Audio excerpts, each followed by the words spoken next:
শেষ পর্যন্ত ষড়যন্ত্রকারী, অপপ্রচারকারী এবং লোভীদের মুখে ছাই পড়ল। শেখ হাসিনা দ্ব্যর্থহীন ভাষায় ঘোষণা করলেন, ১৯৮১ সালে যখন আমি দেশে ফিরেছিলাম তখন বাংলাদেশের আপামর জনসাধারণ ছিল আমার পরিবার। আজ আমার সেই পরিবার নির্যাতিত, নিষ্পেষিত।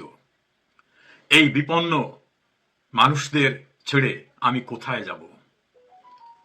অবসরে যাবেন শেখ হাসিনা, তাকে আর কেউ চাইছে না, তিনি এখন শারীরিকভাবে সক্ষম না। এ জাতীয় মিথ্যা প্রচারণামূলক যে ন্যারেটিভ, সেই ন্যারেটিভের চূড়ান্ত অবসান করে দিলেন শেখ হাসিনা।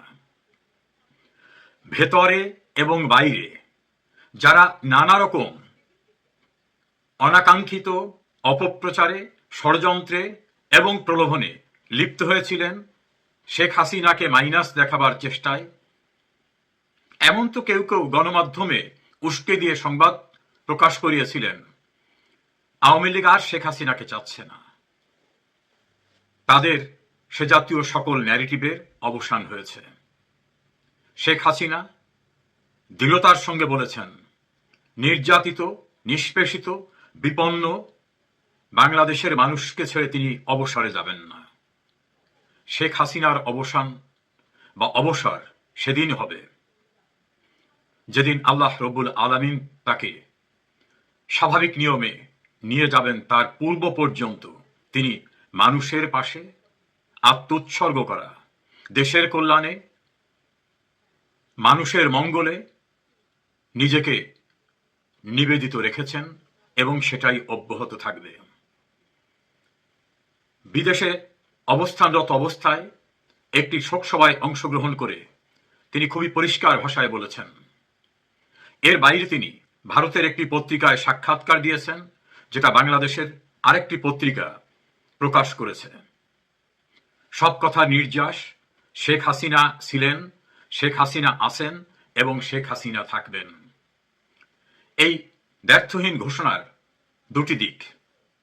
যারা ষড়যন্ত্র করে শেখ হাসিনাকে রাজনীতি থেকে সরাতে উদ্যমী ছিলেন, তাদের উদ্যোগ এবং উদ্যম কমে গেছে। যারা অপপ্রচারে লিপ্ত হয়ে নানাভাবে মনোবল ভেঙে দিতে চেয়েছিলেন, তাদের অপপ্রচার কোনো কাজে আসেনি। যারা নানাভাবে প্রলুব্ধ হয়েছিলেন, লোভে পড়েছিলেন, তাদের সেই লোভের যবনিকাপাত হয়েছে। এই একটা অংশ। আর দ্বিতীয় অংশ, দেশের অভ্যন্তরে এবং বাইরে থাকা শুধু আওয়ামী লীগ নয়, যারা মুক্তিযুদ্ধের চেতনায় বিশ্বাস করে, অর্থাৎ মুক্তিযুদ্ধের পক্ষের মানুষ, তাদের একটা অংশের ভিতরে নানা রকম দ্বিধাদ্বন্দ্ব ছিল। তাহলে কি শেখ হাসিনা অসুস্থ হয়ে গেছেন? তাহলে কি শেখ হাসিনার দায়িত্বে থাকছেন না? তাহলে কি আওয়ামী লীগের হাল তিনি ছেড়ে দিচ্ছেন? তাহলে কে হবেন দ্বিতীয় নেতা? কার নেতৃত্বে মুক্তিযুদ্ধের বাংলাদেশ আবার তার ঋতগৌরব পুনরুদ্ধার করবে? তাদের কাছে এখন স্পষ্ট, নেতা একজনই, সেটা শেখ হাসিনা। আর যারা আছেন আমরা সবাই কর্মী। আওয়ামী লীগের প্রাণ শেখ হাসিনা, আওয়ামী লীগের নিউক্লিয়াস শেখ হাসিনা, আওয়ামী লীগের ক্যাপ্টেন শেখ হাসিনা। আওয়ামী লীগকে ২১ বছরের রাজপথে থাকা বিপর্যস্ত অবস্থা থেকে ফিরিয়ে এনে রাষ্ট্র ক্ষমতায় প্রতিষ্ঠিত করেছিলেন যিনি, তিনি শেখ হাসিনা। বঙ্গবন্ধুর খুনিদের দাম্ভিকতা চূর্ণ করে বিচারের কাঠগড়ায় দাঁড় করিয়েছিলেন যিনি, তিনি শেখ হাসিনা। যুদ্ধাপরাধীদের ভয়াল হুঙ্কারকে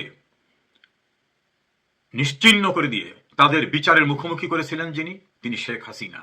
বিপর্যস্ত বাংলাদেশকে মুক্তিযুদ্ধের চেতনায় ঘুরে দাঁড়িয়ে জয় বাংলা স্লোগান প্রকম্পিত করার যে ক্যাপ্টেন, তিনি শেখ হাসিনা। শেখ হাসিনাকে মাইনাস করে নানাভাবে আওয়ামী লীগের ভাগাভাগি করার চেষ্টা তো কম হয়নি। নানাভাবে যারা করেছেন তারা অনেক ভালো সংগঠক ছিলেন, কর্মীদের কাছে খুব গ্রহণযোগ্যতা ছিল।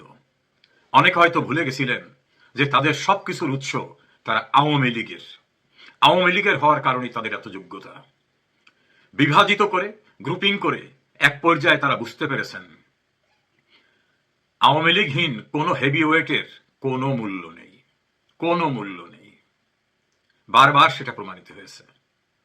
ফলত আওয়ামী লীগের বাইরে গিয়ে এবং বঙ্গবন্ধুর আদর্শ, বঙ্গবন্ধুর উত্তরসূরির বাইরে গিয়ে ভেতরে এবং বাইরে যারাই ষড়যন্ত্র করেন, অপপ্রচার চালান, প্রলুব্ধ হন, তাদের বাস্তবে ফলাফল 0 এবং -0।